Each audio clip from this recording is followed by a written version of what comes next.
இருக்கிற எல்லாரையும் தான் நீ நைஸ் பண்ணின்னு இருக்கிற. எல்லாரையும் நைஸ் பண்ண உனக்கு அது பேர் வைக்கலடா. பேர் வைக்கல, ஊர் வைக்கல. நீ வளர்ந்து வயசுக்கு வந்து புள்ள பெத்து போயிடுவ போல, உனக்கு இன்னும் அது பேர் வைக்கல. பேர் சொல்லாத, பேர் வைக்காதவன், பேர் இல்லாதவன். பொறி உருண்டைன்னு வச்சிடலாமா பேரு? பொறி உருண்டை நல்லா இருக்கும்ல. பொறி உருண்டை. அவன் மண்ண செட்டுக்குள்ள போயிட்டானா நானே பொறி உருண்டை அப்படின்னு நான் கூப்பிட முடியும்? கூப்பிடுங்க பொறி உருண்டைன்ட்டு. அவ்வளவுதான். என்னடா பொறி உருண்டை வித்துட்டு வர்றாங்க?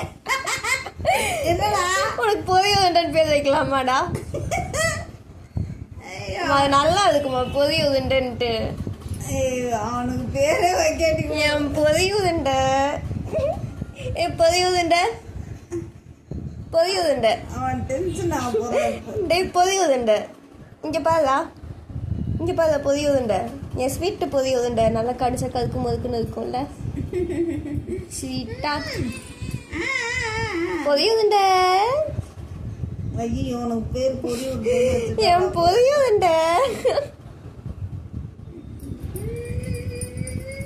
நமக்கு என்ன பிடிக்குமோ அதுதான் பேரை வைக்கணும். எனக்கு பொறி உருண்டை பிடிக்கும், பொறி உருண்டைன்னு பேர் வைக்கிறேன். நாளைக்கு பாதாம் மில்க் பிடிக்கும், பாதாம் மில்க் அவனுக்கு பேர். அடுத்த பிறகுல பிள்ளைக்கு பாதாம் மில்க் தான் பேரு. ஐயோ.